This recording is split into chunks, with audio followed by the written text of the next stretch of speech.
Listen, all you New Yorkers. Excuse me, taxi. Okay, we're looking around. This is the 77 WABC minicast. All right, guys, welcome back. What a Sunday. All right, I don't want to wait this any longer. I'm excited to be joined by the former Assistant Secretary of Homeland Security, Trisha McLaughlin. Trisha, thanks for joining us. Sean, thanks for having me on, and congratulations on your show. Thank you. First of all, I got to just say, thank you for your service. I know, doing these jobs sometimes is thankless, and especially for what you guys did at Homeland Security. We are safer as a country. You help fulfill a lot of President Trump's signature campaign issues, and I know you never probably got 5 minutes to yourself because the left-wing media was just constantly quarreling with the statistics, the tactics. And so I appreciate everything you did as a sacrifice, as an American, to serve our country and President Trump. Oh, well, thank you, Sean, and thanks for what you continue to do for our country. It's an honor, and it was certainly a sacrifice, but I do it all day, every day. Okay, I'll take you on that. I want to get to some of the accomplishments because, again, this is something that for a lot of us who just, again, I don't look at it as a partisan issue, but I want to get to what you guys accomplished at the border in a second. Yeah. But obviously, a lot of issues have come up in the media now about the big ad buy that Secretary Noem made. Let's just break down for the facts. I want your side of just give people who are maybe even new to this situation. Walk us through what this whole hubbub is all about. Yeah, and I think naturally people are going to say, well, why does DHS have a $200 million ad buy? And the reason is because 10 to 15 million illegal aliens entered our country in the last 4 years. And Sean, the cheapest and safest way to get them out is for them to self-deport. So really the purpose of this ad buy and what Secretary Noem did with it is tell these illegal aliens who are in the country and outside of the country so that they can tell their family members in the interior of the United States, get out now. You get $2,600. You get a free flight home. Preserve the potential opportunity to come back the right way, the legal way. And then if not, we'll arrest you. And actually, DHS had pretty enormous success with this. There's around 2.5 million people who self-deported. And then DHS, a couple weeks ago, past my time, they put out that ad campaign actually saved about $39 billion for the American taxpayer. So those are the facts right there. Well, I mean, and it's funny when you talk about marketing, right? So a company wants someone to buy a product. They talk about customer acquisition costs. How much does it cost to get that person to learn about our product and buy it, right? And every good company, if you ever watch Shark Tank, there's what's your customer acquisition cost, right? So for you guys, there must be an analysis that says, hey, running these ads gets people out the door, which is a lot better than sending a whole ICE team to go track down an individual, right? Oh, absolutely. I mean, this is a very conservative estimate. It costs about $18,000 to deport someone. So that's, first of all, apprehending them, arresting them, then having them in detention versus even with the $2,600 in free flight home, it was about a 70% savings. And so DHS saying that's about $39 billion. And you can't, especially, right, the ICE resources, the CBP resources there, the safety of those communities, the safety of the migrants themselves, those things are all, you can't even put a price tag on. No, it was funny. I was trying to do on my phone here. This is, shoot, I mean, I can come up with at least $45 million. I mean, this is a real number of savings. And also, by the way, it's not just that, it's how many jobs are available, the impact that they were having on housing costs, potential crimes. I mean, there is a massive cost to this. So let's just keep going down this thread because I do want to get to some of the really great work that you guys did. But yeah. So the ad budget, so the Democrats right now, they pressed her on the Hill and said, you gave this, you didn't go through the process that was proper. The vendors weren't vetted. They went to some people that were in your orbit. Walk us through what you want us to know about how that process worked. Yeah, and I think that this piece is very important, and because, I mean, think about it, Sean, the Republican Party and all of us want transparency. There's a reason we had DOJ. We want to get rid of waste, fraud, and abuse, and the American people should be skeptical about how their money is being spent. So on this process, it was run by career procurement officials. My office of Public Affairs, was the program office, and DHS selected Safe America, which there's been a lot of scrutiny about because Democrats have said that this was a company that was started 11 days before. But the reality, it was actually run by Patrick McCarthy and Mike McLaughlin, who are storied, prolific ad creators and ad buyers, and they've had a lot of success in this industry. They did the domestic portion of this, and then the international piece was done by people who think Jay Cottenton, also real professional in this space. They were vetted by career officials and selected. And then there is this piece, of course, that we've seen a lot of internet buzz and some on the left about my husband's involvement. My husband never had a DHS contract. He was actually Safe America. They contacted the strategy group and wanted them to do limited ad production. And as soon as I found that out, I immediately firewalled. And it is not legal, Sean, for DHS to have any control or decision making in the subcontractor process. But I knew this is my fiance's company. I don't want those optics. Immediately recuse myself, not involved. So I think the American people should know that, because there's a lot of headlines out there and confusion, and we need to give people the truth and the facts. So just so I get this straight, you guys have this process.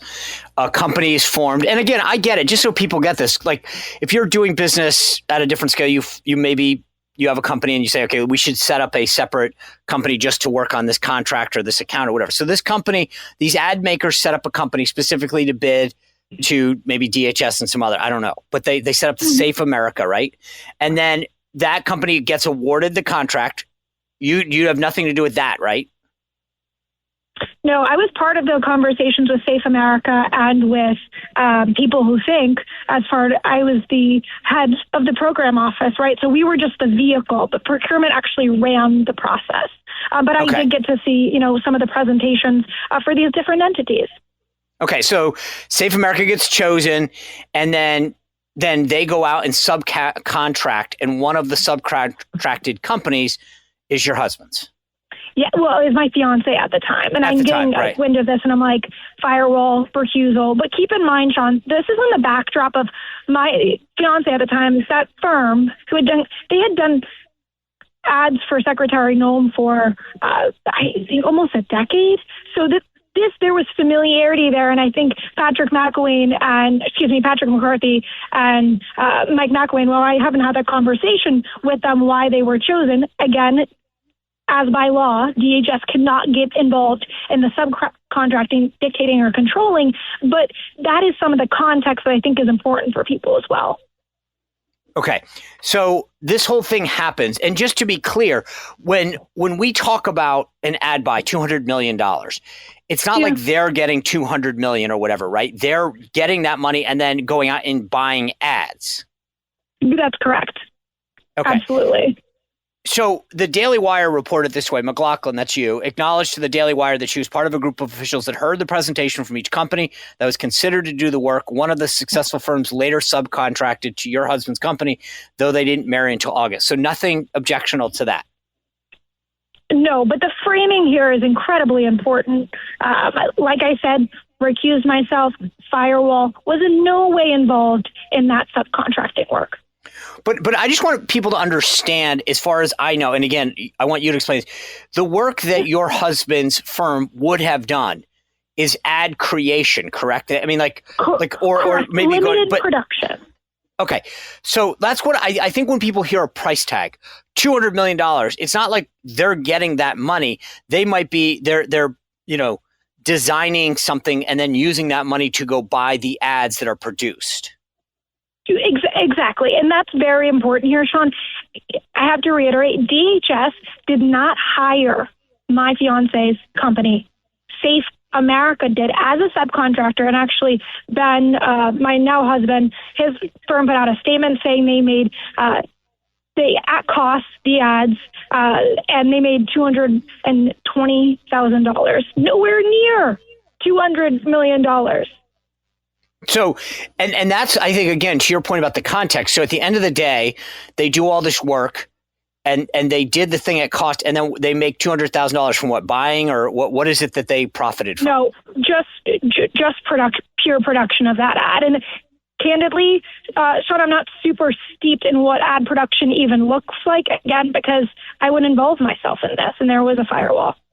Okay. So outside of that, like what, so you're from the media framing piece of this, one, how the process works, maybe two, the profiting, what else is not being portrayed fairly about you and the process? Yeah, I think that they have this fantasy of corruption where there was none. Our general counsel, he put out a statement recently talking about how this was all done by the book, and that there's a lot of guardrails surrounding the procurement process, and those were followed by the T. I think that is something that's sorely being missed. I think there's a lot of kind of lies out there that I had left the Department of Homeland Security because of these contracts, and no way is that true, Sean. You know, from these kind of jobs, they can take a real it's a real sacrifice, and it's a real honor as well. But I had served Homeland Security for a year, and then was planning to leave, but left in the wake. Wanted to stay on in the wake of Minneapolis and what happened in Minnesota, and really serve the country, through it all. Okay. I want to move on.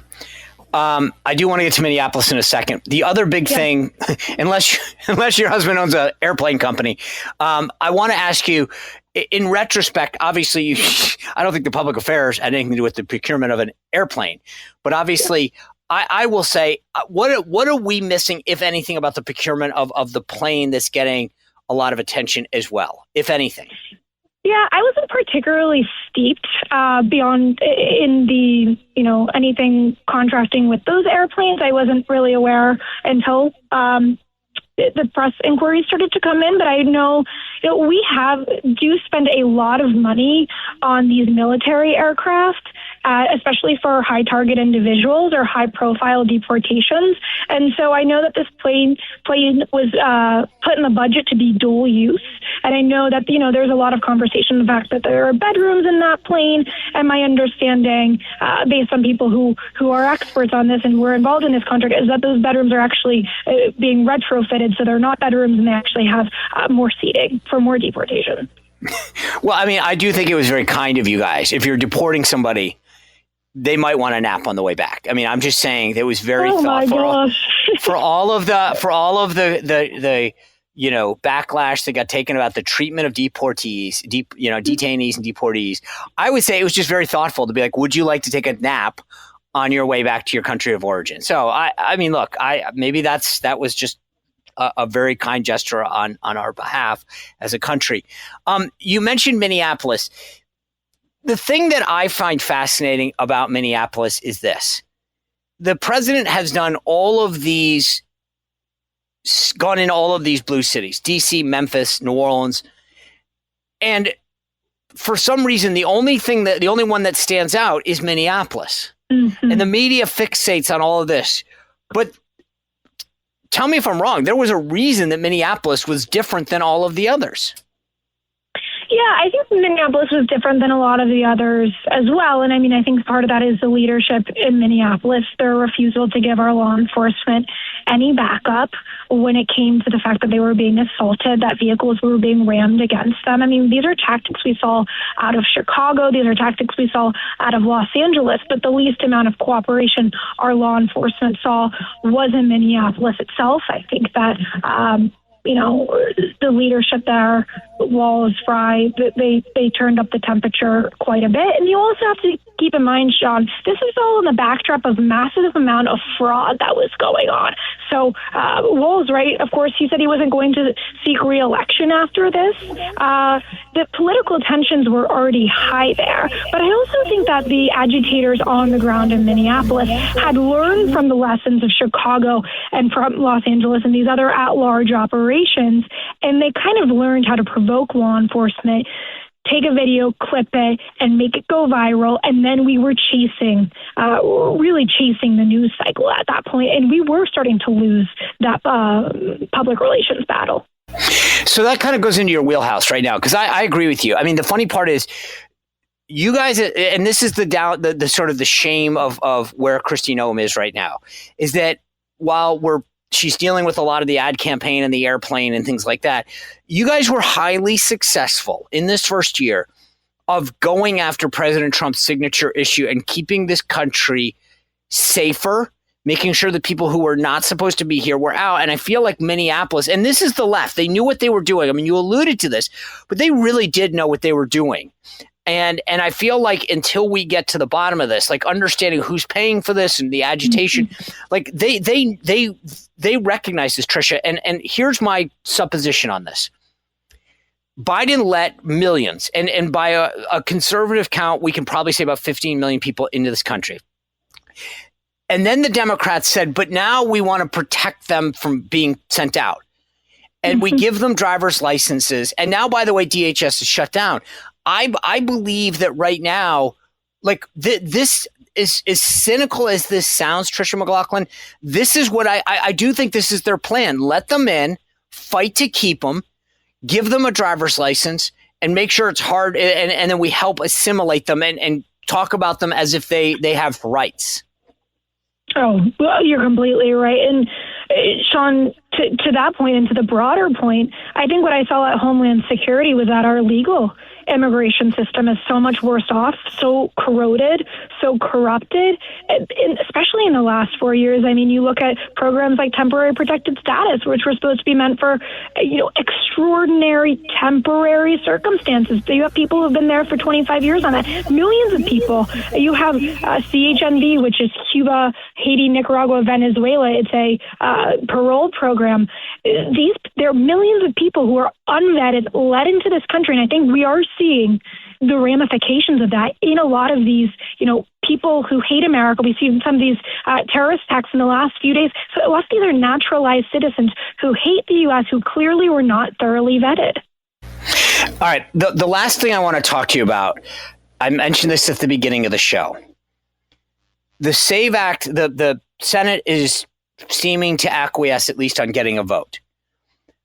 What to people out there who like how important is the SAVE Act, not just to voting, but to our homeland security? It is essential. This will have generational consequences. And if we can't get this through, when we still have a Republican Senate, we still have a Republican House, and we have a Republican president, when are we going to be able to do this? This will have generational consequences for elections to come. I think that this is a matter of preserving our national security and our republic itself. So what for the members out there, I read it at the beginning. I mean, we have 3 Republican members, Murkowski from Alaska, John Curtis from Utah, and Mitch McConnell. And I think we don't know where Cassidy is on this. What's the message to them? I think this is a legacy issue. I think that the American people, left and right, eventually left, this is really an 80-20 issue, will remember that you decided that your politics, your potential to win an election was more important than preserving our elections and preserving our homeland. And lastly, just real quick, I mentioned this on my show, The Huddle. I do it every morning on my YouTube channel. Like the TSA agents are working every single day right now. The average TSA agent is making 30, or the starting one is making 38 grand, 30, something like that. And then the average one is at 45. What do you want us to know about these people that aren't getting paid right now, whether it's TSA, Coast Guard, Secret Service? Like, what is the message to Democrats that are not letting Republicans reopen the government? I mean, TSA in itself, we've just had 300 TSA agents quit because they're not getting paid. 4 times now, we've had Democrats vote against paying our TSA agents, paying our FEMA workers, paying the U.S. Coast Guard. They claim that this is about ICE. This has nothing to do with ICE. ICE is getting paid until the end of President Trump's term. They're continuing to put politics out of public safety. I mean, you have Alyssa Slotkin, who finally, as soon as she has a terrorist attack in her backyard, she's finally saying, yes, we need to fund Homeland Security. It shouldn't take an act of terrorism. It shouldn't take an act of violence to get Democrats to do the right thing, to fund Homeland Security and stop putting our national security at risk. Perfect. Trisha McLaughlin, thanks for your service. I really appreciate you being here and breaking this all down for us. Hey, Sean, thanks so much for having me. I appreciate you and all you do. You bet. We'll be right back. This is Full Court Press with Sean Spicer.